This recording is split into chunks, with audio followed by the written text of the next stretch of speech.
Hello.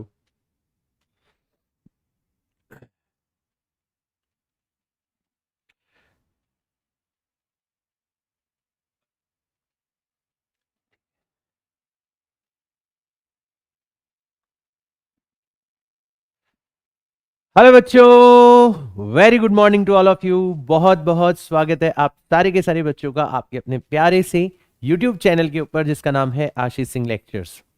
कैसे हो आप सारे के सारे बच्चे, है ना? Very good morning, very good morning to all of you. Good morning, good morning, good morning, good morning, good morning. बहुत सारे मैसेजेस आते हैं आपके एक साथ गुड मॉर्निंग के। सभी बच्चों को एक साथ मेरी तरफ से मैं विश कर रहा हूं अ वेरी गुड मॉर्निंग। और मैं पूछ रहा हूं कि क्या मेरी आवाज आप सब लोगों को अच्छे से सुनाई दे रही है? क्लास आपको अच्छे से परफेक्टली एकदम दिखाई दे रही है? अच्छा, आज का बॉक्स खाली रह गया। चलो चलो चलो चलो, जब तक सारे बच्चे जुड़ते हैं मैं इस बॉक्स को भर लेता हूं। तो आज हम क्या करने वाले हैं, आज का हमारा टारगेट क्या रहने वाला है? तो आज हम सबसे पहले तो कुछ करेंगे महत्वपूर्ण सवाल। किसके? प्रकाश विद्युत प्रभाव के। तो सबसे पहले तो हम क्या करेंगे? प्रकाश विद्युत प्रभाव। ये बहुत अच्छे से हमने समझा, हमने देखा कि कैसे प्रकाश विद्युत प्रभाव को समझाने के लिए जो तरंग प्रकृति है वो फेल हो जाती है। आइंस्टीन की एंट्री होती है, वो अपनी फोटोन थ्योरी देते हैं और उसके बेसिस पे प्रकाश विद्युत प्रभाव को समझाते हैं।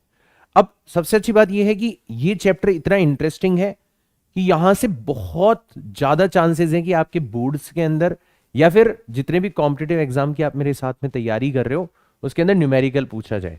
तो सबसे पहले तो हम प्रकाश विद्युत प्रभाव के महत्वपूर्ण सवाल लेंगे। ठीक है, कुछ महत्वपूर्ण सवाल लेंगे, ये हमारा एजेंडा होगा सबसे पहले तो आज आप लोगों को बहुत ज्यादा जरूरत है अपनी कॉपी और अपना पेन की, है ना? अपनी कॉपी, अपना पेन और अपना दिमाग, क्योंकि आप लोगों को मेरे साथ साथ सवाल करने हैं। इसके अलावा हम एक साइंटिस्ट है जिनका नाम था डी ब्रॉगली, ठीक है, या डे ब्रॉय भी बोला जाता है इन्हें, ठीक है ना? तो इनकी परिकल्पना के बारे में, के हाइपोथेसिस के बारे में, परिकल्पना को क्या बोला जाता है? हाइपोथेसिस बोला जाता है। तो इनके हाइपोथेसिस के बारे में जानेंगे हम। द्रव्य तरंगों के बारे में जानेंगे, द्रव्य तरंगे क्या होती है, ठीक है, मैटर वेव्स क्या होती है, द्रव्य तरंगे क्या होती है। और हम साथ ही साथ में डेविसन जर्मर एक्सपेरिमेंट, ये पहला एक्सपेरिमेंट था जिन्होंने द्रव्य तरंगों की पुष्टि करी थी।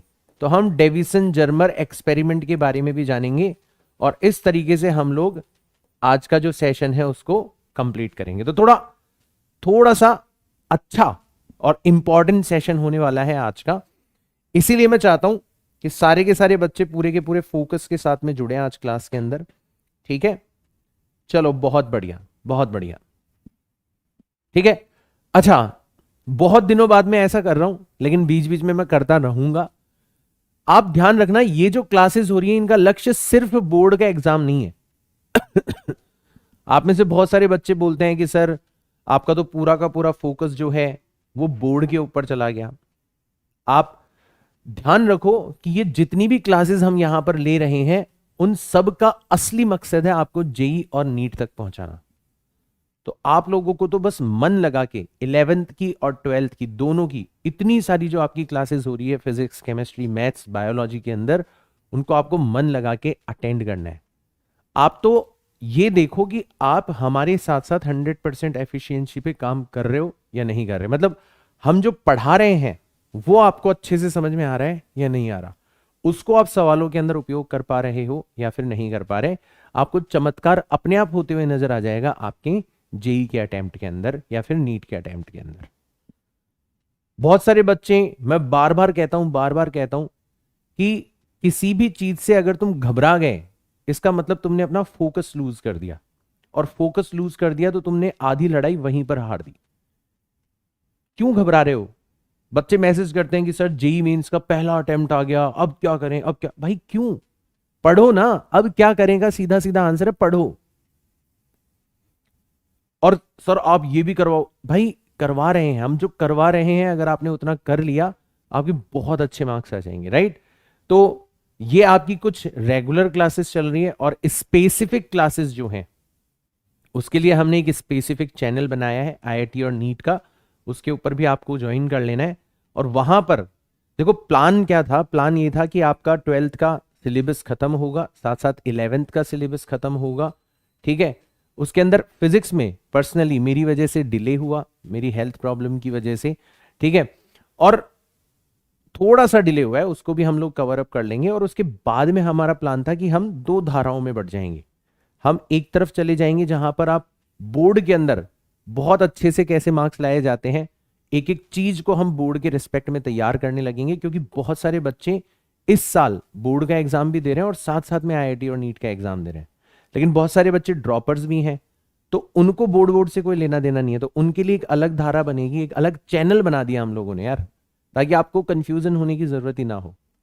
लेकिन हाँ, ये ध्यान रखना, अभी की जो क्लासेस हैं वो भी जेई और नीट की क्लासेस हैं। भाई आपका एक बार तो सिलेबस खत्म होगा ना पहले पूरा का पूरा, तो हमारा एक बार जो सिलेबस खत्म होगा वो ऐसे ही अच्छे खासे लंबे लंबे लेक्चर्स होंगे, हर एक चीज को अच्छे से समझेंगे, यही तो प्लान था हमारा, ठीक है ना। बस थोड़ा सा डिले हुआ है, और डिले क्यों हुआ है उसका कारण भी आपको पता है, राइट, ठीक है।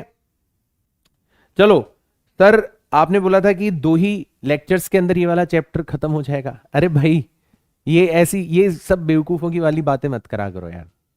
2 लेक्चर लगे, 4 लेक्चर लगे, 5 लेक्चर लगे, हमारा मकसद है चीजों को समझना, ठीक है ना। तो ये सब बातें मत करा करो।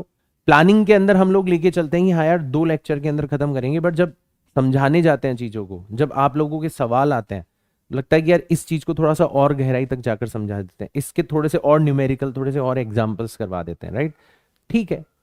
आप तो बस इतना ध्यान रखो कि आपको हमारे साथ साथ पढ़ते चलना है, ठीक है ना, उसमें कोई दिक्कत नहीं होनी चाहिए। रेडी रेडी बेटा, आ रहा है सभी बच्चों को समझ में, ठीक है। तो ये जो डिले है, इस डिले को, मतलब जो मेरी हेल्थ की वजह से जो ब्रेक लगा है, उसको अगर आप सच में मेरी मदद करना चाहते हो पूरा करने के अंदर, तो आप सिर्फ एक काम कर सकते हो मेरे साथ, मेहनत मेहनत कर सकते हो मेरे साथ में, राइट। और फिर बिलीव मी, आप लोगों को जो कंटेंट मिलेगा और जो प्लानिंग हम लोग कर रहे हैं, जिस प्लानिंग के साथ हम लोग आगे बढ़ रहे हैं, आप एग्जाम के दिन धन्यवाद दोगे पूरी की पूरी एएसएल टीम को, राइट।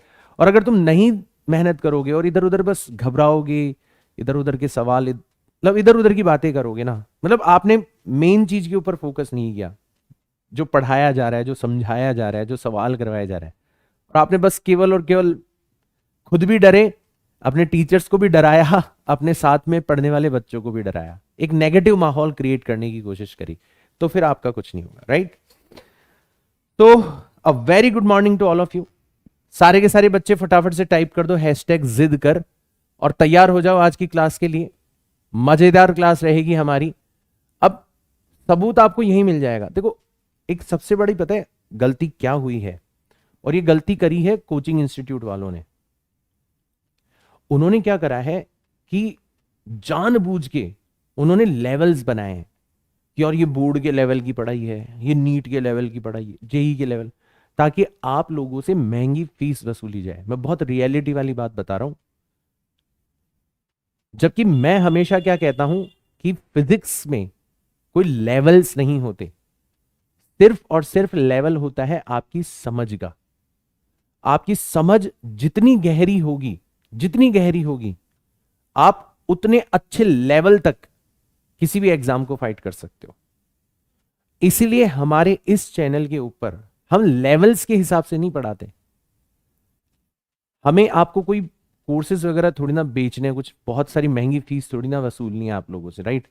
हमें तो यहां पर उन बच्चों को जिनके अंदर आत्मविश्वास ही नहीं है, जिनको पता ही नहीं है जेई के बारे में, नीट के बारे में, उन लोगों को हमें अवेयर करना है, झकझोरना है उन्हें, और उन्हें सही तरीके से सारे के सारे संसाधन उपलब्ध करवाने हैं, ताकि वो बच्चे भी जेई और नीट का एग्जाम फाइट कर सके और बहुत अच्छी रैंक ला सके।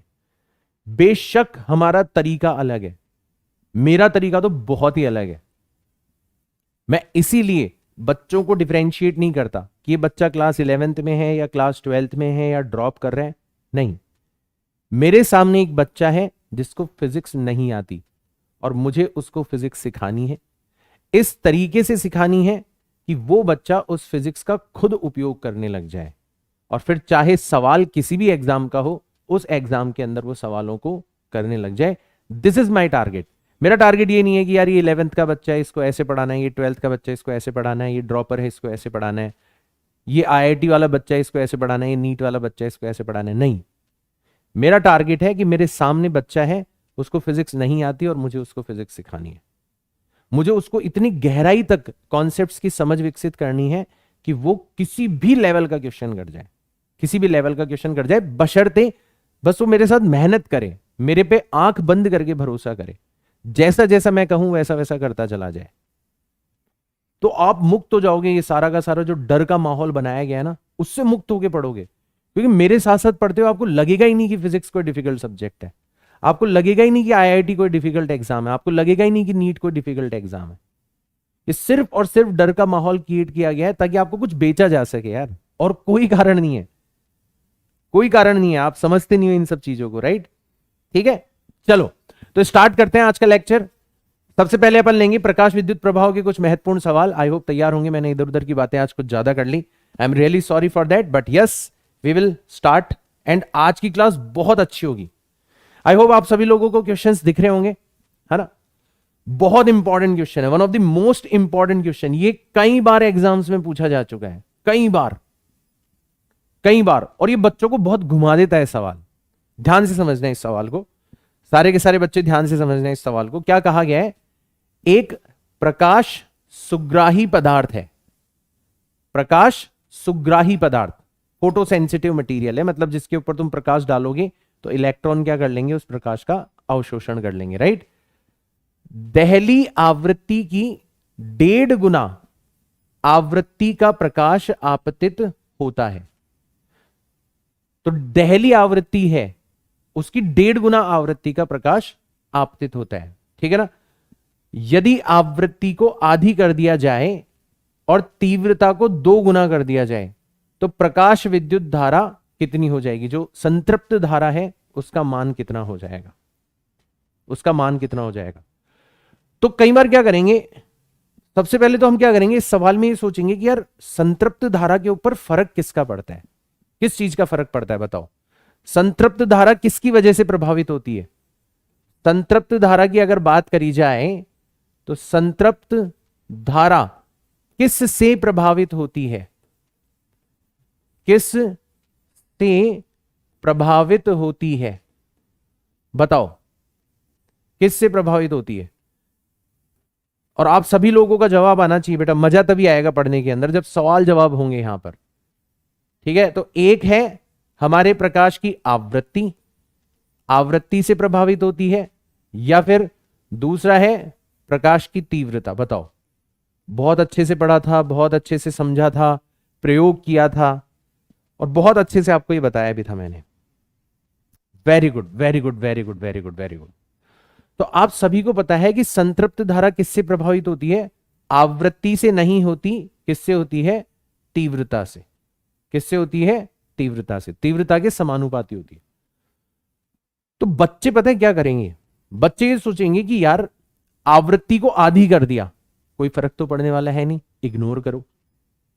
तीव्रता को 2 गुनी कर दिया, तो बच्चे क्या करेंगे कि यार तीव्रता को 2 गुनी कर दिया, इसका मतलब संतृप्त धारा भी कितनी हो जानी चाहिए? 2 गुनी हो जानी चाहिए। इसलिए ये सवाल बहुत अच्छा बन जाता है। बच्चे तुरंत कौन सा ऑप्शन टिक करके आएंगे? बी ऑप्शन टिक करके आएंगे तुरंत।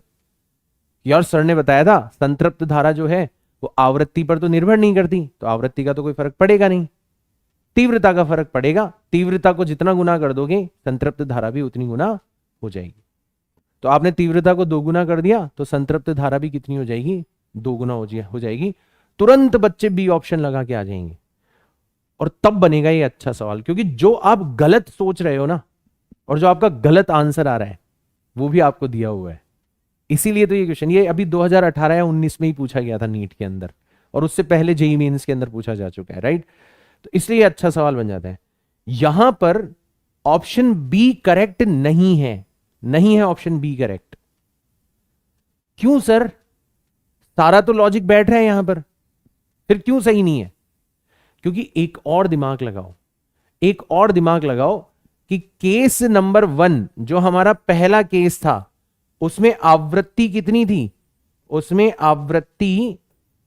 आवृत्ति कितनी थी, तो उसमें आपकी जो आवृत्ति थी वो थी 1.5 टाइम्स थ्रेशोल्ड फ्रीक्वेंसी, दहली आवृत्ति का 1.5 गुना। और जो आपका केस नंबर 2 था उसके अंदर आवृत्ति कितनी थी, आपने क्या कर दिया, पहले वाले केस में जो आवृत्ति थी उसका आधा कर दिया, तो अब आपकी जो आवृत्ति है वो कितनी हो गई, 1.5 का आधा कितना हो जाएगा, 0.75 न्यू नॉट। देखो कितना अच्छा सवाल है, आपको ध्यान देना होगा कि इस केस में तो फिर भी जो आवृत्ति है वो ज्यादा है किससे, न्यू नॉट से, लेकिन जैसे आपने आधा कर दिया तो अब आपकी जो आवृत्ति है वो कम हो गई, किसके कंपैरिजन में, दहली आवृत्ति के कंपैरिजन में। तो यहां पे तो उत्सर्जन होगा, यहां पे तो आपको प्रकाश विद्युत प्रभाव दिखाई देगा। अब आया आंसर, इस केस में आपका उत्सर्जन होगा ही नहीं, प्रकाश विद्युत प्रभाव आपको दिखाई ही नहीं देगा, होगा ही नहीं। इसलिए ये बनता है बेटा अच्छा सवाल। और इसलिए अब बताओ कौन सा आंसर हमारा करेक्ट आना चाहिए, हमारा ऑप्शन डी करेक्ट आना चाहिए। आया सब बच्चों को समझ में, आ रहा है बेटा सब बच्चों को समझ में? तो ध्यान रखना जब भी ऐसा सवाल आए, तीव्रता का असर पड़ता है संतृप्त धारा के ऊपर, कोई दिक्कत नहीं है, लेकिन पहले यह भी चेक कर लेना कि तुम्हारी आवृत्ति देहली आवृत्ति से ज्यादा है या कम है, यह भी तो चेक कर लेना। ये चेक करना किसका कर्तव्य है, ये भी तो हमारा ही है काम। बोलो आया सबको समझ में? यस, अच्छे सवाल से शुरुआत करिए, हमने करिए ना अच्छे सवाल से, अभी तो ऐसे बहुत सारे सवाल हैं। तो पता ये होता है चीजों को सीखने का, चीजों को समझने का तरीका ये होता है। अब कई बच्चों को लगता है कि सर ये तो बोर्ड वाला तरीका नहीं है अरे यार बोर्ड हो, जेई का एग्जाम हो, नीट का एग्जाम हो, कई बच्चे ये शिकायत करते हैं कि सर आप तो ना बोर्ड के लेवल से ऊपर की चीजें पढ़ाते हो। अरे काहे का ऊपर, काहे का नीचे यार, आप तो फिजिक्स पढ़ रहे हैं ना यार, हम चीजों को समझ रहे हैं, चीजों को समझ गए ना, हर एग्जाम में नंबर आएंगे आपके। अब मैं इससे ज्यादा क्या कहूं आपको, राइट? ये तो जब आएंगे तुम्हें तुम्हारे नंबर तभी तुम्हें पता चलेगा, राइट? नेक्स्ट क्वेश्चन पर देखते हैं, आ जाओ अगला क्वेश्चन चलते हैं, अगले क्वेश्चन पर चलते हैं। नेक्स्ट क्वेश्चन, अब ये थोड़ा नया कॉन्सेप्ट आपको सीखने को मिलेगा। समान शक्ति के लाल व नीले बल्ब दिए गए हैं, ठीक है, दिए गए समय में क्रमशः NR और NB संख्या के फोटोन उत्सर्जित करते हैं। NR और NB फोटोनों की संख्या, फोटोनों की संख्या। तो यहां पर एक नया कॉन्सेप्ट आपको मिलेगा कि अगर आपके प्रकाश स्रोत की शक्ति आपको दी हुई है, प्रकाश स्रोत की शक्ति मान लो आपको दे रखी है, मान लो मैंने आपको दे रखी है P वॉट, कितनी दे रखी है मैंने आपको शक्ति, P वॉट, कुछ भी हो सकता है, P का मान 100 200 कितनी भी हो सकती है, ठीक है ना, शक्ति है। शक्ति का मतलब क्या होता है, ऊर्जा प्रति सेकंड। शक्ति का मतलब क्या होता है, ऊर्जा प्रति सेकंड। और प्रत्येक फोटोन की ऊर्जा कितनी होती है, प्रत्येक फोटोन की ऊर्जा कितनी होती है, तो प्रत्येक फोटोन की ऊर्जा जो है वो होती है आपकी H टाइम्स न्यू या फिर HC डिवाइडेड बाय लैम्डा, ये प्रत्येक फोटोन की ऊर्जा होती है। तो एक नया कॉन्सेप्ट आपको मिल रहा है कि यदि आपको स्रोत की शक्ति दे दी जाए और आपसे प्रति सेकंड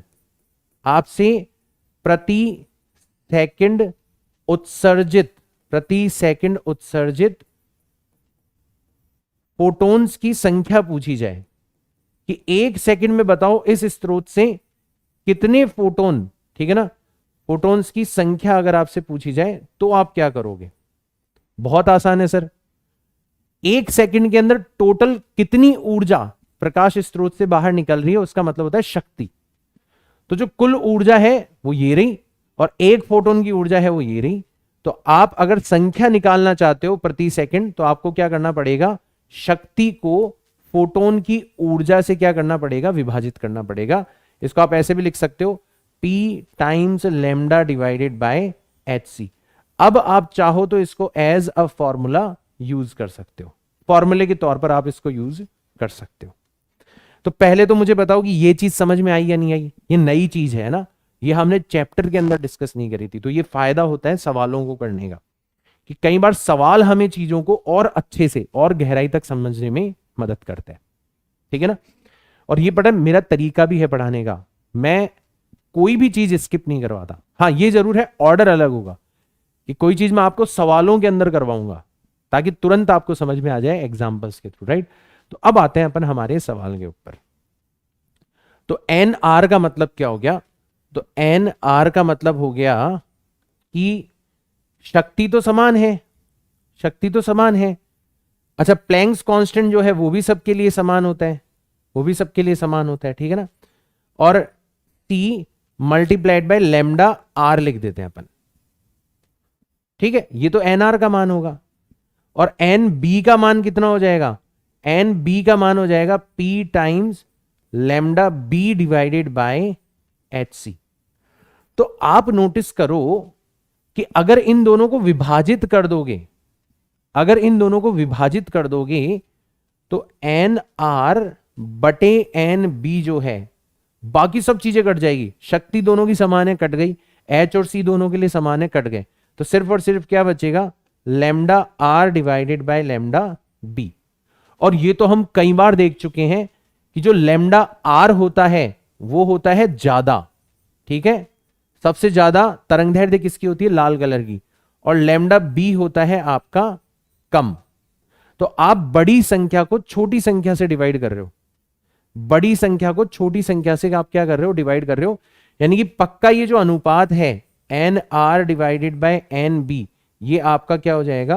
ग्रेटर देन 1 हो जाएगा, एक से बड़ा हो जाएगा, एक से बड़ा हो जाएगा ये अनुपात।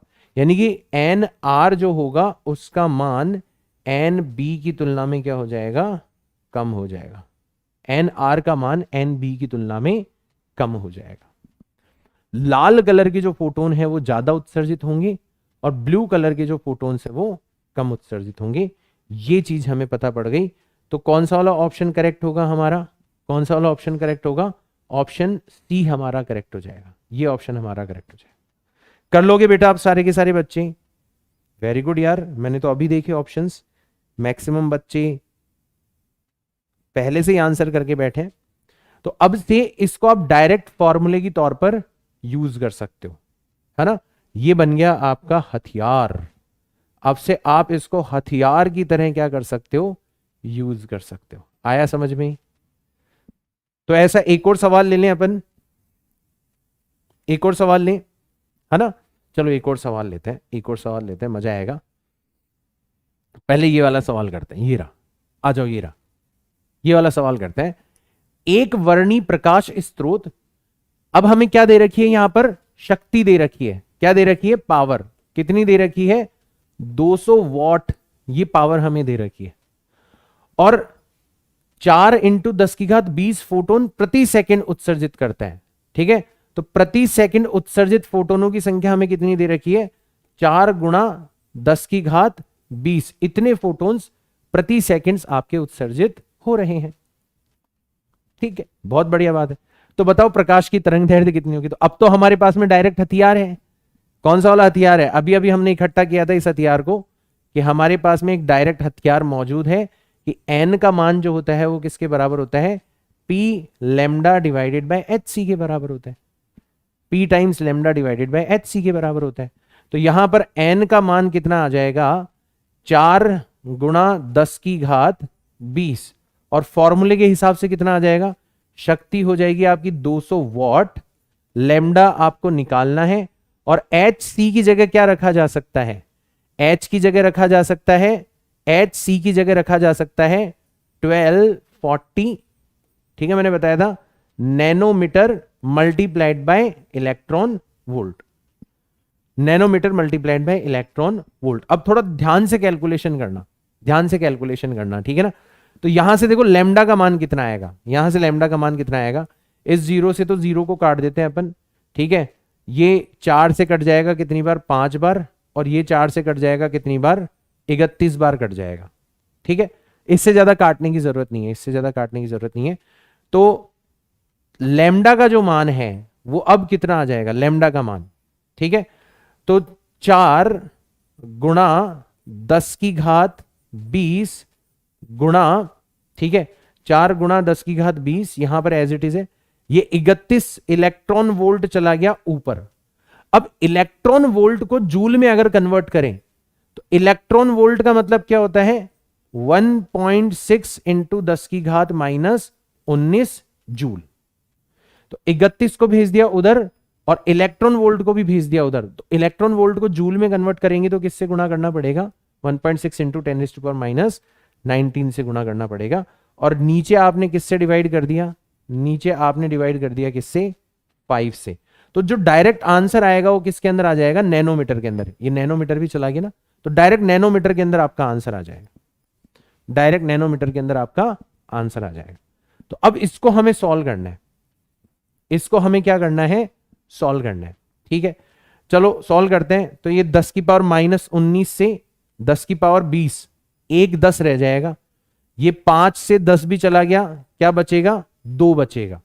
तो अल्टीमेटली कितना बचेगा लैम्डा का मान, लैम्डा का मान बचेगा 4 गुणा 2 गुणा 31 गुणा 1.6 बचेगा, 1.6 बचेगा, ये हमारा मान बचेगा। और इसको जब हल करोगे तो आपके पास में आंसर आ जाएगा। तो इसको अपन जब हल करेंगे तो ये आ जाएगा आपका 4 इंटू 2 8, 8 इंटू 1 करेंगे तो लैम्डा का मान आ जाएगा आपका, 8 इंटू 1 करेंगे तो 8 हो गया 24, तो 248 हो गया मल्टीप्लाइड बाय 1.6, और 1.6 करेंगे तो लगभग 400 नैनोमीटर आपका आंसर आएगा। ऑलमोस्ट जो आपका आंसर आएगा वो कितना आएगा, 400 नैनोमीटर आपका आंसर आ जाएगा। ऑप्शन ए जो है वो आपका करेक्ट हो जाएगा, ऑप्शन ए इज करेक्ट। कर लोगे, कर लोगे बेटा, कैसे कर रहे हो तुम, कैलकुलेट कैसे कर रहे हो यार, कैलकुलेट कैसे कर रहे हो बताओ, मेरे साथ साथ कैलकुलेशन करो ना। अच्छा एक काम और कर सकते थे आप, एच और सी का मान रख सकते थे, यहां पर एच और सी का मान भी रख सकते थे, 6.62 इंटू 10⁻−34, और सी का मान आप रख सकते थे, ठीक है कितना, लगभग 3 इंटू 10⁸, ये भी कर सकते थे, है ना। एक तो तरीका ये है, एक तरीका कैलकुलेट करने का एक और है, यहां पर आप इसको ऐसे भी कैलकुलेट कर सकते थे, यहां पर आप इसको ऐसे भी कैलकुलेट कर सकते थे कि n की जगह आपने रखा 4 इंटू 10⁻20, और यहां पर p की जगह आपने रखा 200 वॉट, लैम्डा आपको निकालना है, ठीक है। h की जगह आपने रख दिया 6.62 इंटू 10⁻−34, ठीक है, और c की जगह आपने रख दिया 3 गुणा 10⁸, ये सब रख दिया आपने। इससे भी आपका आंसर आ जाएगा। जब आप इसको इससे गुणा करोगे तो लगभग 20 आएगा, 6.62 को 3 से गुणा करोगे तो लगभग कितना आएगा, 20 आएगा, 20, ठीक है। तो इससे और इससे ये 10 बार कट जाएगा, कितनी बार कट जाएगा, 10 बार। तो कैलकुलेशन और आसान हो गई अगर आप ऐसे करोगे। दोनों तरीके से आसान है, बट जो भी आपको अच्छा लगे वो कर सकते हो, ठीक है ना। तो यहां पर 10 बचा, -34 और 8 में लड़ाई हुई तो कितना बचेगा, माइनस का 26 बचेगा, ऊपर जाएगा प्लस का 26, ठीक है ना। 26 में से प्लस का 26 और 1 तो 27 हो जाएगा। तो लैम्डा का मान आ जाएगा आपका 4 इंटू 10⁻20 इज इक्वल टू, -26 ऊपर गया, लैम्डा गुणा 10⁻27। इन दोनों में लड़ाई होगी तो यहां पर 10⁻7 बच जाएगा, 10⁻7 बच जाएगा। तो लैम्डा का मान आ जाएगा आपका 4 इंटू 10⁻7।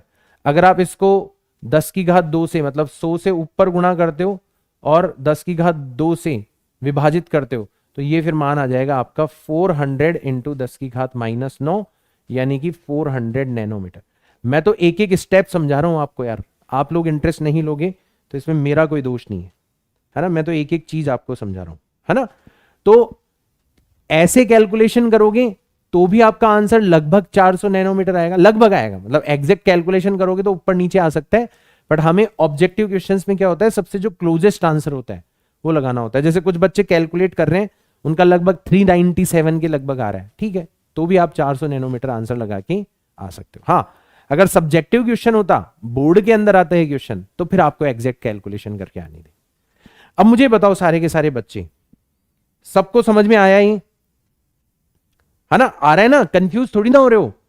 कई बच्चे बोलेंगे कि सर हमने तो इसको कैलकुलेट किया, हमारा तो 400 आ ही नहीं रहा। अरे ठीक है ना, 397 के लगभग आ रहा होगा आपका, लगभग, इसीलिए मैंने यहां पे लिखा है लगभग 400 नैनोमीटर, है ना? तो 400 नैनोमीटर सबसे करीब आंसर है, उसी को हमें क्या करके आना है, टिक करके आना है। आए ना समझ में? बच्चे बोलेंगे सर ये वाला ऑप्शन भी तो टिक करके आ सकते हैं। कोई नहीं, नहीं बेटा, हमने जो कैलकुलेशन करी है ना वो अप्रोक्सीमेट कैलकुलेशन है। हमने जो यहां पर H और C की जगह 1240 नैनोमीटर इंटू इलेक्ट्रॉन वोल्ट रखा है, ये अप्रोक्सीमेट है, इसीलिए हमारा आंसर अप्रोक्सीमेटली जो आ रहा है 400 नैनोमीटर, वही हमें लगा के आना है। और अगर आपको एग्जैक्ट कैलकुलेशन करनी है तो आप इस रास्ते पे चले जाओ, है ना? अच्छा सवाल है ये भी। चलो नेक्स्ट क्वेश्चन पर चलते हैं ना। मेन चीज है ये हथियार यूज करना। अब अपन चलते हैं एक और टाइप के सवाल के ऊपर। ये देखो, 4 धातुएं हैं आपकी A, B, C और D। इनके कार्यफलन हमें दिए हुए हैं, एक का 2 है, थोड़ा सा बढ़ गया और बढ़ गया और बढ़ गया, है ना? कार्यफलन सबके बढ़ रहे हैं। कार्यफलन का मतलब तो सबको पता ही है, ठीक है? 4000 एंगस्ट्रॉम तरंगदैर्घ्य का प्रकाश इन पर आपतित होता है। तो हम क्या करते हैं, सबसे पहले तो हम फोटोन की ऊर्जा निकाल लेते हैं कि ये जो फोटोन आपतित हो रहा है ना, उसकी ऊर्जा कितनी है, फोटोन की ऊर्जा। क्यों सर, ये क्यों निकालेंगे? क्योंकि सर ने हमें बताया था कि उत्सर्जन होगा या नहीं होगा, ये किसके ऊपर निर्भर करता है, ये फोटोन की ऊर्जा पर निर्भर करता है। अगर फोटोन की ऊर्जा कार्यफलन से ज्यादा होती है तो उत्सर्जन होता है, और अगर कार्यफलन से कम होती है तो उत्सर्जन नहीं होता। इसलिए हम सबसे पहले फोटोन की ऊर्जा निकालेंगे। कितनी हो जाएगी फोटोन की ऊर्जा? तो फॉर्मूला हुआ करता था 1240, Hc की जगह रख दिया 1240 nanometre into electron volt divided by lambda. अब लैम्डा हमें कितना दे रखा है, हमें दे रखा है 4000 एंगस्ट्रॉम। तो इसको आप 400 नैनोमीटर भी लिख सकते हो, 400 नैनोमीटर भी लिख सकते हो। भाई एंगस्ट्रॉम का मतलब होता है 10 की घात -10, और 10 की घात -9 के रूप में लिखोगे तो 400 हो जाएगा, है ना? तो आप इसको लिख सकते हो 400 नैनोमीटर, है ना? मैंने कौन सा वाला फॉर्मूला लगाया, Hc अपॉन लैम्डा वाला। तो Hc की जगह रख दिया 1240, ये मैंने आपको बताया था, कैलकुलेशन में मदद होती है। तो नैनोमीटर से नैनोमीटर कट गया, 0 से 0 कट गया, और फोटोन की जो ऊर्जा है 4 से आप काटोगे तो ये आ जाएगा 31 बार, और ये 10 बार, तो 3.1 इलेक्ट्रॉन वोल्ट। ये हमारे फोटोन की ऊर्जा हो जाएगी, ये हमारे फोटोन की ऊर्जा हो जाएगी, ठीक है? तो हमने देखा कि जो फोटोन की ऊर्जा है, हमने देखा कि जो फोटोन की ऊर्जा है वो धातु A के कार्यफलन से ज्यादा है, धातु A के कार्यफलन से ज्यादा है। इसका मतलब आपका जो उत्सर्जन है, इसका मतलब जो उत्सर्जन है वो क्या हो जाएगा, यहां पर होगा। ये तो पहला केस हो गया। इसी प्रकार से हमने देखा कि जो फोटोन की ऊर्जा है वो B से भी ज्यादा है, वो B के कार्यफलन से भी ज्यादा है, तो यहां पर भी आपको उत्सर्जन होता हुआ नजर आएगा। तीसरे केस में भी ये है कि जो फोटोन की ऊर्जा हमने निकाली है वो ज्यादा होगी किसके कंपैरिजन में, C के कंपैरिजन में, यहां पर भी आपको उत्सर्जन होता हुआ नजर आएगा। सिर्फ और सिर्फ चौथा केस ही ऐसा है जिसमें फोटोन की जो ऊर्जा है वो कम है किसके कंपैरिजन में, D के कार्यफलन की तुलना में। इसका मतलब इसके केस में आपको उत्सर्जन होता हुआ नजर नहीं आएगा। तो सिर्फ 3 ही धातुओं से उत्सर्जन होगा, कौन कौन सी, A, B और C। इसलिए हमारा ऑप्शन बी जो है वो करेक्ट हो जाएगा। आ रहा है बेटा सबको समझ में? मजा आ रहा है या नहीं आ रहा है बताओ। अच्छा मुझे बताओ, तुम्हें सवाल करने में मजा आता है या नहीं आता? क्योंकि ये एक ऐसी आदत है जो कि हिंदी माध्यम के विद्यार्थियों की होती ही नहीं है, ये एग्जिस्ट ही नहीं करती। ये एक नई आदत हम विकसित कर रहे हैं। तो क्या तुम्हें मजा आता है सवाल वगैरह करने में? सर आपके साथ तो करने में मजा आता है नहीं नहीं यार, खुद से आना चाहिए कि हाँ खुद से अंदर से इच्छा जगेगी, यार मैंने चीजों को इतना अच्छे से समझ लिया, चलो सवाल करके देखते हैं, चलो सवाल करके देखते हैं, राइट। बी को लॉक किया जाए, वेरी गुड। तो अगले क्वेश्चन पर चलते हैं अपन, आ जाओ। जब एक धातु को लैम्डा तरंगदैर्ध्य के एक वर्णी प्रकाश से प्रदीप्त किया जाता है तो प्रकाश विद्युत धारा के लिए निरोधी विभव इतना हो जाता है। तो यहां पर कौन सा हथियार यूज होगा? हमारे पास में आइंस्टीन का समीकरण है, यही तो था आइंस्टीन का समीकरण। क्या हुआ करता था आइंस्टीन का समीकरण? मान लो अगर आपको याद नहीं है तो कम से कम इतना याद रख लेना कि आइंस्टीन का समीकरण हुआ करता था E गुणा निरोधी विभव या फिर अधिकतम गतिज ऊर्जा जो है वो किसके बराबर हो जाएगी? फोटोन की ऊर्जा माइनस कार्यफलन के बराबर हो जाती है। कम से कम इतना याद रख लेना भाई। ये तो बहुत अच्छे से याद है ना कि फोटोन की ऊर्जा अवशोषित होती है, कार्यफलन के बराबर खर्च हो जाती है, तो जो बच गई वो अधिकतम गतिज ऊर्जा बन जाती है, और अधिकतम गतिज ऊर्जा को रोकने के लिए निरोधी विभव काम आता है। तो ये तो कहानी हमें क्लियर है। अब यहां से आगे बढ़ते हैं, तो इसी का एक और रूप बनाएंगे, क्योंकि बात किसके रूप में हो रही है? क्योंकि सवाल के अंदर बात हो रही है निरोधी विभव के रूप में और तरंगदैर्ध्य के रूप में, तो अपन इन दोनों के रूप में लिख लेते हैं। तो हमारा समीकरण देखो कैसा बनेगा, E गुणा निरोधी विभव। अब इसकी कोई जरूरत नहीं है, छोड़ दो इसको। फोटोन की ऊर्जा कितनी होती है? H into C divided by lambda. और कार्यफलन कितना होता है? H into C divided by lambda naught. यहां पर आती है आपकी दहली तरंगदैर्ध्य और यहां पर आप वाली तरंगदैर्ध्य। तो ये बनता है हमारा समीकरण, ये बनेगा हमारा हथियार। इस हथियार को हमें यहां पर क्या करना है? यूज करना है। चलो आता हूं, यूज करते हैं। तो सबसे पहले केस नंबर 1 लेते हैं। केस नंबर 1, तो पहले वाले केस में कितनी तरंगदैर्ध्य थी? लैम्डा, ठीक है। तो E टाइम्स पहले वाले का निरोधी विभव V1, तो V1 कितना दे रखा था हमें? V1 हमें दे रखा था 3 times V0 is equal to H into C divided by lambda minus H into C divided by lambda naught. ये तो बनेगा हमारा समीकरण नंबर 1। फिर केस 2 में क्या हुआ?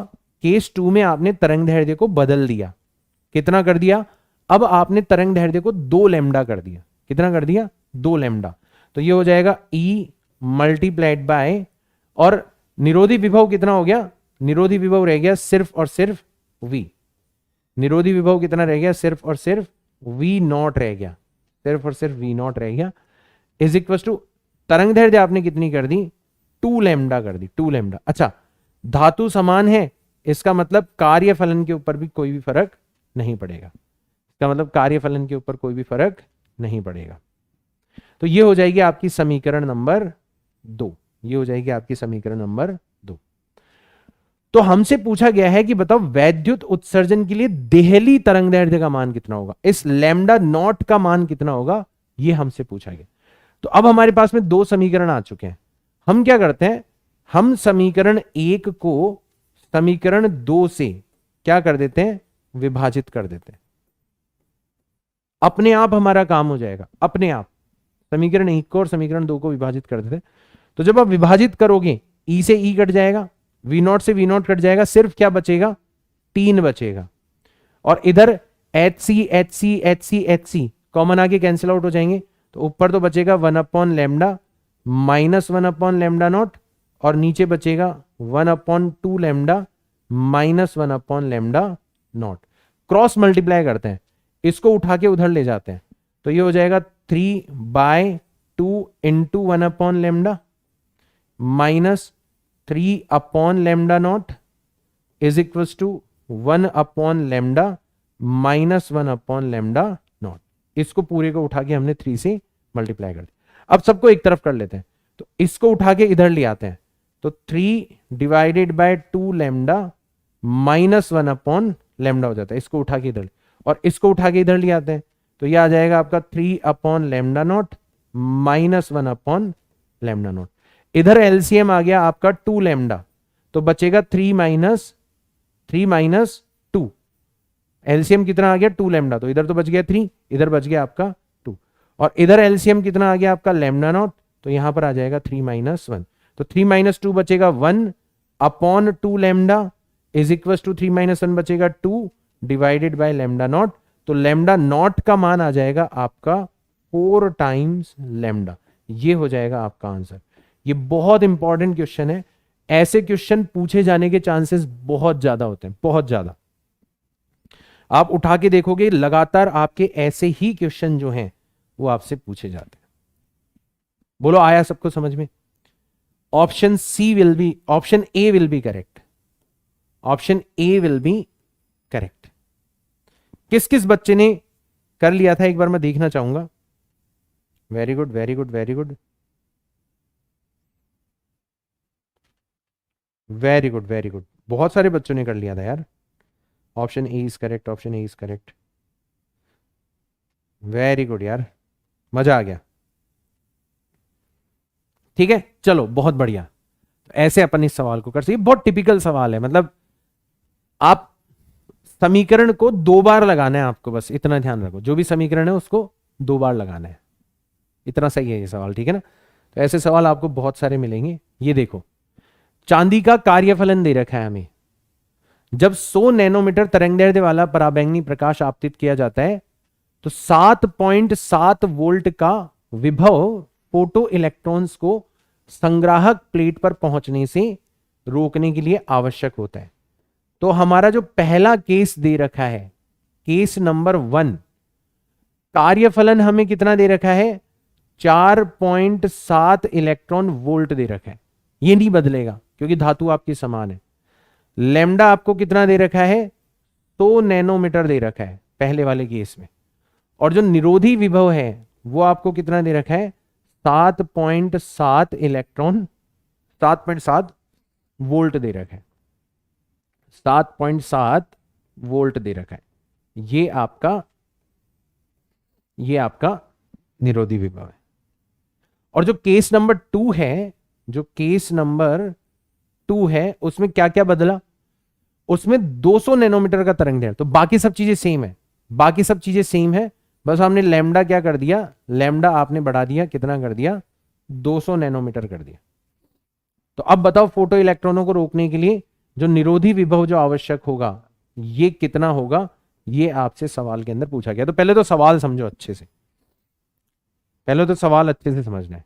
सवाल तो आ गया समझ में, बहुत अच्छी बात है। तो अब कार्यफलन हमारे पास में है, ठीक है, तो हम कैसे निकालेंगे, कैसे निकालेंगे हम लोग।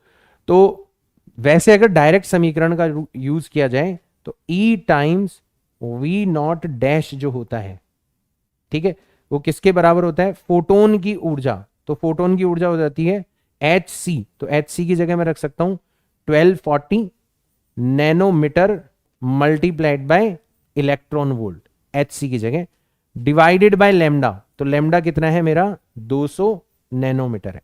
तो ये तो फोटोन की ऊर्जा हो गई, माइनस कार्यफलन, कार्यफलन कितना है आपका 4.7 इलेक्ट्रॉन वोल्ट है। तो ये जो जानकारी आपको दे रखी है ना, ये किसी काम की नहीं है, ये किसी काम की नहीं है, सिर्फ आपको कंफ्यूज करने के लिए और सवाल को बड़ा करने के लिए करी। ऐसे पागल बनाते हैं आपको कि आपको लगे कि देखो सवाल कितना बड़ा है, किसी काम की नहीं है। डायरेक्ट हमने तो यहीं पर समीकरण लगा दिया, यहीं पर आंसर आ जाएगा, देखना यहीं पर आ जाएगा आंसर। नैनोमीटर से नैनोमीटर चला जाएगा, 0 से 0 चला गया। आप 20 से डिवाइड करोगे तो 2 से डिवाइड करोगे तो ये आ जाएगा आपका 62 आ जाएगा, और ये आ जाएगा आपका 10। तो अल्टीमेटली बचेगा E times V naught dash जो होगा वो आ जाएगा 6.2 इलेक्ट्रॉन वोल्ट, ठीक है, माइनस 4.7 इलेक्ट्रॉन वोल्ट। तो इसमें से इसको माइनस करना है, तो ये आ जाएगा आपका E times V naught dash is equal to 6.2 में से 4.7 गया तो 12 में से 7 चला जाएगा तो 5 बचेगा, और 5 में से 4 1.5 इलेक्ट्रॉन वोल्ट। E से E भी चला गया तो V नॉट डैश का मान आ जाएगा 1.5 वोल्ट, 1.5 ये आपका आंसर आ जाए। बेहद आसान क्वेश्चन, ऑप्शन ए हो जाएगा आपका करेक्ट। बहुत आसान क्वेश्चन है, वेरी इजी। अरे क्या उल्टे सीधे आंसर लगा रहे हो यार। ये कौन है, दीपक वर्मा, दिव्या प्रकाश, क्या डी और बी लगा रहे हो? इतने आसान क्वेश्चन के अंदर भी गलतियां कर रहे हो। पिछले क्वेश्चन का तो आंसर नहीं लगा रहे। 1.5 वोल्ट आएगा इसका आंसर, है ना?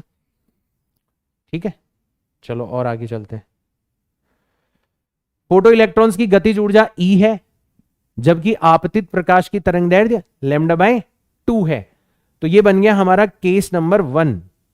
दिस विल बी और केस नंबर 1। क्या हुआ, गतिज ऊर्जा कितनी है E, और आपतित प्रकाश की तरंगदैर्घ्य कितनी है λ/2। तो hc डिवाइडेड बाय λ/2, ठीक है, माइनस कार्यफलन, कार्यफलन कितना हो गया 5, ये हमें निकालना है। केस नंबर 2 पर चलते हैं। केस नंबर 2 पर क्या हुआ, गतिज ऊर्जा 2e हो गई, बढ़ गई, ठीक है, मतलब पक्का लैम्डा जो है वो और घट गया होगा। लैम्डा हो गया आपका hc डिवाइडेड बाय λ/3। कार्यफलन समान धातु है तो सेम रहेगा। हम इन दोनों को क्या कर देते हैं, डिवाइड कर देते हैं। समीकरण 1 और समीकरण 2 को क्या कर देते हैं, विभाजित कर देते हैं। तो E से E कट जाएगा, कितना बचेगा, 1/2 बचेगा। यहां पर बचेगा 2hc डिवाइडेड बाय लैम्डा -5, और नीचे बचेगा 3hc divided by lambda -5। Cross multiply कर देते हैं, तो 3hc डिवाइडेड बाय लैम्डा -5, इसको तो 1 से मल्टीप्लाई कर दिया, और 2 से इसको मल्टीप्लाई करेंगे तो 4hc डिवाइडेड बाय लैम्डा -25 हो जाएगा, -25 हो जाएगा, राइट। तो अपन क्या करते हैं, इस -25 को तो उधर ले आते हैं, तो ये हो जाएगा 2φ -φ, और इसको उठा के इधर ले जाते हैं, 4hc divided by lambda -3hc divided by lambda. तो 2φ में से φ गया तो कितना बचेगा φ, और यहां पर 4 में से 3 चला गया तो कितना बचेगा hc डिवाइडेड बाय, यही हमारा हो जाएगा कार्यफलन, hc डिवाइडेड बाय लैम्डा। बेहद आसान क्वेश्चन, ऑप्शन नंबर ए हो जाएगा आपका करेक्ट। आ रहा है सबको समझ में, आ रहा है सबको समझ में, वेरी गुड, ठीक है। चलो बहुत बढ़िया, आगे चलते हैं अपन। दो एक समान धात्विक प्लेटों जिनका कार्यफलन हमें दे रखा है, दोनों का कार्यफलन कितना है 0.5 इलेक्ट्रॉन वोल्ट, दोनों एक समान है। उन पर दो विभिन्न ऊर्जा, इतनी और इतनी ऊर्जा के फोटोन आपतित होते हैं। दोनों सतहों से उत्सर्जित अधिकतम गतिज ऊर्जाओं का अनुपात कितना होगा। बहुत आसान है, वही केस नंबर 1 और केस नंबर 2 बना लो। तो केस नंबर 2 में गतिज ऊर्जा मान लो E1 है, और वैसे कितनी हो जाएगी फोटोन की ऊर्जा, तो फोटोन की ऊर्जा है 1 इलेक्ट्रॉन वोल्ट, माइनस कार्यफलन कितना है 0.5 इलेक्ट्रॉन वोल्ट। तो E1 का मान तो कितना आ जाएगा, 1 में से 0.5 गया तो 0.5 इलेक्ट्रॉन वोल्ट आ जाएगा। फिर केस नंबर 2 ले लो आप, इसमें क्या हुआ, इसमें जो E2 है उसका मान आप निकाल लो। तो अब की बार कार्यफलन कितना दे रखा है 2.5 इलेक्ट्रॉन वोल्ट, सॉरी फोटोन की ऊर्जा 2.5 और कार्यफलन दे रखा है 0.5 इलेक्ट्रॉन वोल्ट। तो E2 का मान कितना आ जाएगा, इसमें से ये गया 2 इलेक्ट्रॉन वोल्ट आ जाएगा। और आपको दोनों का अनुपात पूछा गया है, तो E1 बटे E2 अगर आपको निकालना है तो कैसे निकालोगे, 0.5 इलेक्ट्रॉन वोल्ट को आप डिवाइड कर दोगे 2 इलेक्ट्रॉन वोल्ट से, तो आंसर आ जाएगा आपका 0.25 इलेक्ट्रॉन वोल्ट, 0.25 इलेक्ट्रॉन वोल्ट। इस तरीके से आप क्या कर सकते हो, इसको सॉल्व कर सकते हो। तो 0.25, अच्छा 0.2, सॉरी अपनों को तो अनुपात निकालना था ना, इलेक्ट्रॉन वोल्ट से इलेक्ट्रॉन वोल्ट कट जाएगा, 0.25 आएगा। या फिर आप ऐसे भी कर सकते हो, डेसिमल हटा के यहाँ पे 20 लगा देना, तो 0.25 आएगा। इसको आप 1/4 भी लिख सकते हो, अनुपात के रूप में लिखोगे तो क्या लिख सकते हो 1/4। तो ऑप्शन बी जो है वो आपका करेक्ट हो जाएगा, option B is correct, option B is correct. आ रहा है सबको समझ में। तो अब मुझे बताओ, हमने इतने सारे सवाल करे, अब थोड़ा कॉन्फिडेंस आया, अब थोड़ा कॉन्फिडेंस आया, कॉन्फिडेंस आ रहा है सबको कि हां सर ये तो बहुत अच्छे से हो गया टॉपिक हमारा, ये वाला टॉपिक तो बहुत अच्छे से हो गया। ये चीज आपको समझ में आई या नहीं आई कि सर प्रकाश विद्युत प्रभाव के ऊपर तो आप कुछ भी पूछ लो उठा के। ठीक है, चलो बहुत बढ़िया। अब अपन आगे चलते हैं हमारे अगले टॉपिक के ऊपर। ठीक है, एक सेकंड रुको। हाँ, ये लास्ट सवाल था। अपन आगे चलते हैं, एक पेज ऐड कर लेते हैं यहाँ पे, और आज अपन बात करते हैं, बहुत छोटा सा टॉपिक है, ठीक है ना। हम एक साइंटिस्ट थे, इनका नाम था डी ब्रॉय। ठीक है, या अपन हिंदी के अंदर इनको प्रोनाउंस करते हैं डी ब्रॉगली। ठीक है, या फिर डी ब्रॉय भी इनको प्रोनाउंस किया जाता है। ठीक है, तो इनका एक हाइपोथेसिस था,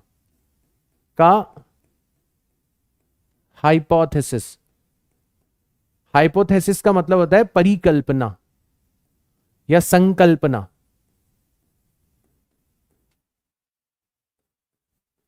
दोनों में से अलग अलग शब्द यूज किए जाते हैं, दो में से जो भी शब्द आपकी किताब में दे रखा हो वो आप यूज कर सकते हो। तो ये क्या था, मैंने बताया था ना, ये भी एक बहुत हिम्मत वाले साइंटिस्ट थे। इन्होंने बोला कि यदि प्रकाश की प्रकृति द्वैत हो सकती है, इन्होंने क्या कहा, इन्होंने कहा कि यदि प्रकाश की प्रकृति कैसी हो सकती है, द्वैत हो सकती है। अच्छा, द्वैत होने का मतलब क्या हो गया, यदि प्रकाश की प्रकृति द्वैत हो सकती है, द्वैत होने का मतलब क्या हो गया कि बहुत सारी घटनाओं में तो प्रकाश किसकी तरह कार्य करता है, तरंग की तरह। जैसे व्यतिकरण के लिए, है ना, जैसे विवर्तन के लिए, जैसे ध्रुवण के लिए, इन सब घटनाओं के अंदर तो प्रकाश किसकी भांति कार्य करता है, तरंग की भांति कार्य करता है। प्रकाश की कौन सी प्रकृति काम में आ रही होती है, तरंग प्रकृति काम में आ रही होती है। लेकिन बहुत सारी घटनाएं ऐसी भी है, जैसे आपका प्रकाश विद्युत प्रभाव, जैसे प्रकाश विद्युत प्रभाव, यहां पर आपने देखा कि प्रकाश किसकी भांति कार्य करता है, कणों की भांति कार्य करता है। कणीय प्रकृति जो है वो यहां पर हमें प्रकाश की नजर आती है। तो अगर प्रकाश की प्रकृति द्वैत हो सकती है, तो इन्होंने उल्टा घुमा दिया इस स्टेटमेंट को, इन्होंने उल्टा घुमा दिया। इन्होंने बोला तो कणों की जो प्रकृति है, कणों की मतलब खासकर इलेक्ट्रॉन्स, ठीक है ना, आदि, ये जो कण हैं, इनकी प्रकृति भी क्या होनी चाहिए, द्वैत होनी चाहिए। ये मतलब बहुत ऐसा नहीं लग रहा कि एकदम जिद्दी किस्म के साइंटिस्ट रहे होंगे, जिनको किसी से डर नहीं लगता, एकदम खड़े होके बोल दिया कि अगर तुम ये कह रहे हो तो ये भी तो हो सकता है। इसलिए इसको बोला जाता है हाइपोथेसिस, मतलब सबूत नहीं था इनके पास में, इन्होंने बस केवल एक कल्पना की कि ऐसा भी तो हो सकता है कि कणों की प्रकृति भी क्या हो सकती है, कणों की प्रकृति भी द्वैत हो सकती है, द्वैत हो सकती है। तो अभी हमने बात करी थी प्रकाश तरंग से संबंधित कण, फोटोन के बारे में। अब अपन उल्टा करेंगे, जो कण है, कण से संबंधित तरंग के बारे में बात करेंगे, राइट। तो उन्होंने इन तरंगों को नाम क्या दिया, तो इन कणों से संबद्ध, इन कणों से संबद्ध तरंगे ही क्या कहलाती है, इन तरंगों का नाम क्या दिया इन्होंने, तरंगे द्रव्य तरंगे कहलाती है, द्रव्य तरंगे कहलाती है। द्रव्य तरंगों को अंग्रेजी के अंदर बोला जाता है मैटर वेव्स। ये बिल्कुल नई प्रकार की तरंगे हैं, ठीक है। तो ये द्रव्य तरंगों की संकल्पना सबसे पहले किसने दी थी, इन्होंने दी थी। आया सबको समझ में, आया सबको समझ में। तो इन्होंने ये भी बता दिया, और ये फॉर्मूला मैं ऑलरेडी आपको बता चुका हूं कि मान लो यदि कोई कण आपको दे रखा है, किसी कण का, ठीक है, द्रव्यमान आपको कितना दे रखा है, द्रव्यमान आपको दे रखा है m, कितना दे रखा है m, वेग कितना दे रखा है आपको, वेग दे रखा है v, चाहे तो आपको संवेग भी दिया जा सकता है, संवेग कितना दे रखा है p बराबर m गुणा v हो गया, और चाहे तो आपको ऊर्जा भी दी जा सकती है, तो ऊर्जा E बराबर कितना हो गया, या तो लिख दो हाफ एम वी स्क्वायर या लिख दो P square divided by 2m, इनमें से कुछ भी दिया जा सकता है, या तो आपको ये दोनों चीजें दी जा सकती है, या आपको संवेग दिया जा सकता है, या आपको ऊर्जा दी जा सकती है, इनमें से कोई भी चीज दी जा सकती है। ये सब कण की प्रकृति है कि अगर कोई कण दिया जाएगा तो या तो उसका द्रव्यमान और वेग दे दिया जाएगा, वो गतिशील है तो, या डायरेक्ट संवेग दे दिया जाएगा, डायरेक्ट ऊर्जा दे दी जाएगी, राइट। तो जो द्रव्य तरंग है, इस कण से संबद्ध जो द्रव्य तरंग है, द्रव्य तरंग जो है, ठीक है, इस कण से संबद्ध जो द्रव्य तरंग है की तरंग दैर्ध्य जो है, की तरंग दैर्ध्य, ये क्या कहलाएगी, ये जो तरंग दैर्ध्य है, ठीक है, यही क्या कहलाती है, डी ब्रॉगली तरंग दैर्ध्य कहलाती है। इसी को अपन क्या कहते हैं, डी ब्रॉगली तरंग दैर्ध्य कहते हैं,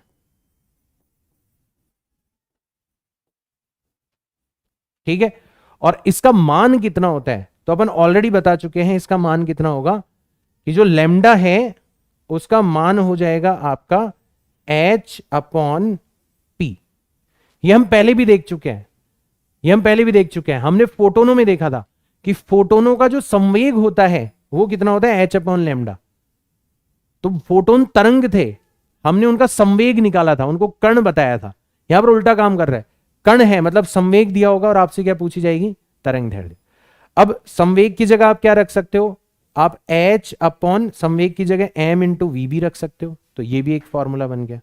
या फिर संवेग की जगह आप क्या रख सकते हो, आप संवेग की जगह रूट 2m e भी रख सकते हो, e मतलब इनकी ऊर्जा। तो ये बन जाता है आपका फॉर्मूला। अगर मान लो आपका कण आवेशित कण है, आवेशित कण है, तो पक्का उसको ऊर्जा देने के लिए आपने किसका उपयोग किया होगा, पक्का उसको ऊर्जा देने के लिए, मान लो आपका आवेशित कण है तो उसका आवेश कितना है Q, तो आपने उसको त्वरित विभव, आपने उसको किसी त्वरित विभव के माध्यम से क्या दी होगी, ऊर्जा दी होगी। तो आवेश गुणा त्वरित विभव जो होगा वही किसके बराबर हो जाएगा, ऊर्जा के बराबर हो जाएगा। अगर आपका कण आवेशित कण है तो आवेशित कणों के लिए ये वाला फॉर्मूला हो गया। और अगर मान लो आपका कण आवेशित नहीं है, न्यूट्रॉन जैसा कोई कण है, तो उसको ऊर्जा देने के लिए किसका उपयोग किया जाता है, तापीय ऊर्जा का उपयोग किया जाता है।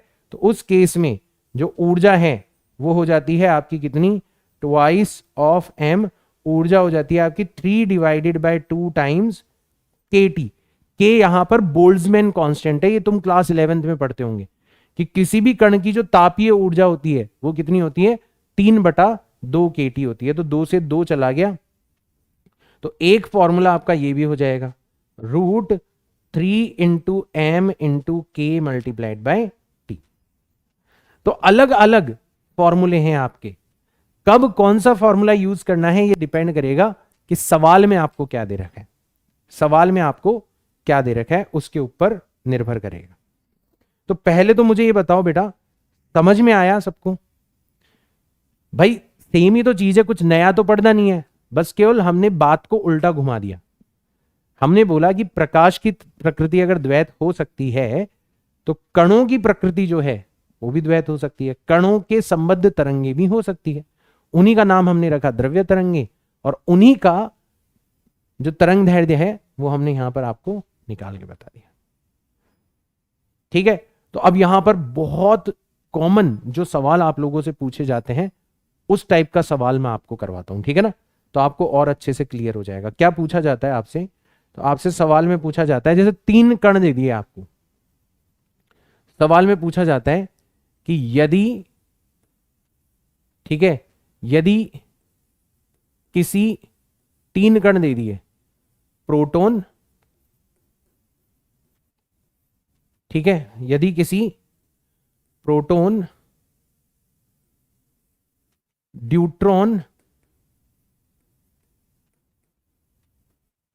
एवं एल्फा कण, एल्फा कण की गतिज ऊर्जा समान हो,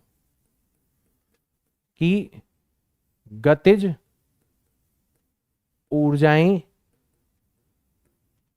समान हो, तो इनकी डी ब्रॉगली तरंग दैर्ध्यों का अनुपात क्या होगा। तो एक ही क्वेश्चन में आपको सब कुछ समझ में आ जाएगा कि कैसे सवाल पूछा जाता है। तरंग दैर्ध्यों का अनुपात क्या होगा। तो अब इस सवाल को पढ़ते ही आपको ही पता लग गया कि कौन सा फॉर्मूला लगाना है। जिस चीज को समान बता रखा हो ना, वो वाला फॉर्मूला लगाना है। तो यहां पर आपको क्या बता रखा है, गतिज ऊर्जाएं समान बता रखी है। कौन सी वाली ऊर्जाएं समान बता रखी है आपको, गतिज ऊर्जाएं यहां पर आपको समान बता रखी है। तो आपको पता पड़ गया यहां पर गतिज ऊर्जा वाला फॉर्मूला लगाना है। कौन सा वाला हथियार लगाना है आपको ये वाला हथियार लगाना है यहां पर। तो यहां पर जो आपका हथियार लगेगा वो आपको पता पड़ गया कौन सा वाला लगेगा, कि जो लैम्डा है, डी ब्रॉगली वेवलेंथ है, वो कितनी हो जाएगी, h/√2 इंटू m इंटू ई हो जाएगी। ये वाला हथियार लगेगा, ठीक है। अब तुम देखो, तुम नोटिस करो, h सबके लिए समान है और गतिज ऊर्जाएं प्रश्न में सबके लिए समान दे दी। इसका मतलब लैम्डा सिर्फ और सिर्फ किसके समानुपाती होगा, √m, उनके द्रव्यमानों के समानुपाती हो जाएगा। तो अगर आपसे कोई पूछे कि बताओ प्रोटॉन की, ड्यूट्रॉन की और एल्फा पार्टिकल की, इन तीनों की जो तरंग दैर्ध्य हैं, इनका अनुपात कितना होगा, तो प्रोटॉन का द्रव्यमान अगर मान लो अपन कितना मान लेते हैं, m मान लेते हैं, तो जो ड्यूट्रॉन होता है, ड्यूट्रॉन का मतलब होता है हाइड्रोजन का समस्थानिक। तो हाइड्रोजन में तो एक प्रोटॉन होता है, ड्यूट्रॉन में प्रोटॉन के साथ साथ न्यूट्रॉन भी होता है, और प्रोटॉन और न्यूट्रॉन का लगभग द्रव्यमान समान होता है। तो ड्यूट्रॉन का जो द्रव्यमान होता है वो प्रोटॉन की तुलना में कितना हो जाता है, डबल हो जाता है। तो यहां पर ट्वाइस ऑफ m आ गया। और एल्फा पार्टिकल में क्या होता है, एल्फा पार्टिकल का मतलब होता है हीलियम। हीलियम के अंदर 2 प्रोटॉन होते हैं और 2 न्यूट्रॉन होते हैं। तो उसका जो द्रव्यमान होता है वो लगभग कितना होता है, लगभग प्रोटॉन की तुलना में लगभग 4 गुना होता है। तो आपका जो अनुपात आएगा वो कितना निकल के आएगा, 1/√m, 1/√m, 1/√m तो कट जाएगा। तो इधर बचेगा 1, इधर बचेगा 1/√2 और इधर बचेगा आपका 1/2। ये अनुपात आएगा। आप चाहो तो 2 से पूरे अनुपात को गुणा कर सकते हो, तो थोड़ा और आसान आ जाएगा। इसको 2 से गुणा करेंगे तो ये, इसको 2 से गुणा करेंगे तो बचेगा √2 और इसको 2 से गुणा करेंगे तो बचेगा 1। तो ऐसे आपका आंसर आ जाएगा। अगर मान लो यही सवाल पूछा जाता आपसे, अगर इसी सवाल में अगर इस सवाल में गतिज ऊर्जाएं नहीं, ऐसे क्या कहा जाता, इस सवाल में तीनों को